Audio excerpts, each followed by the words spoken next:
सुंदर तू है लड़का छछुंदर, मैं हूँ मौसमी तू तो लगता चुकुंदर। लड़की में सुंदर तू है लड़का छछुंदर, मैं हूँ मौसमी तू तो लगता चुकुंदर।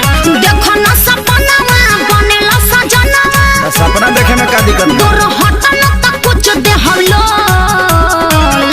चल हट। इतना दिन से का रही फेरा में, तो हम का करी? अरे तोरा फीलिंग काहे ना होला?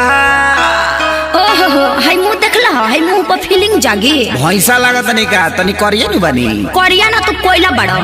गोर चाहे करिया मर्दा मरदा होला, गोर चाहे करिया मर्दा मरदा होला। अरे मौका दे के देख कैसे करदा होला।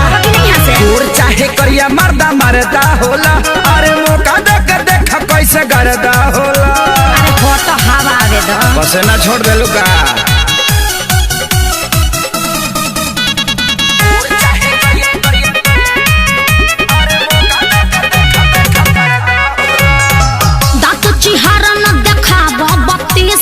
जाके अकेला में देख तू शीशा, चढ़ल बा भूत जवन तोहरा कपार पर, क्षण में उतर जाई बाबू होनी से, रंगा जेबो एकदम से। तोहर धधकत जवानी बयाग जैसे, बन जहीबू तू सरसों के साग जैसे। करोगे जब पाला तो निकली देवाला, बाबू जरा जाइबा हम हई सोना, देह में फोड़ा फेंक दे। Love you love you. अरे अरे देखी तोरा के दिल का? मेरा भीतरी से है बोला। अरे करियठा जग तो प्यार। अभी ला सुतर लाभ के तो जागल बा, जाग जाए दे। गोर चाहे करिया मर्दा मरदा होला, अच्छा। गोर चाहे करिया मर्दा मरदा होला। अरे मौका दे के देख कैसा करदा होला।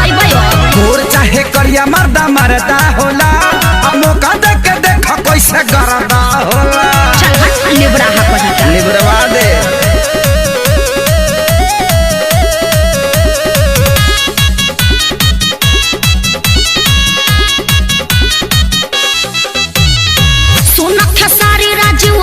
बच्चन हो सकल से बड़ा तू काली चरण हो, कैसे पसंद करी है प्रियंका, तोहरा पर जाई न केहू के मन हो। काहे बोका खानी महका तनी का?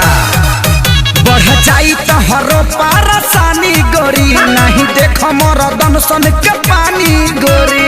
हम हंसनी होई तू त काला कौआ, बिना मेल कब मैच नहीं हो। देखया जमा के कोरवा में आके, काहे बुझता रु तू भोला? देखे में तो नहीं लागत कि तू चालाक हो खबर। नीम के पता है एक बार पी के देखो, मोय पानी ब्लड हो जाई। अच्छा खीसा कहता रो। गोर चाहे करिया मर्दा मरदा होला, गोर चाहे करिया मर्दा मरदा होला। अरे मौका दे के देख कैसे करदा होला। गोर चाहे करिया मर्दा मरदा होला, मौका दे के देख कैसे करदा होला। नहीं दोगी तो पछताओगी। का? अरे मौका। अरे बस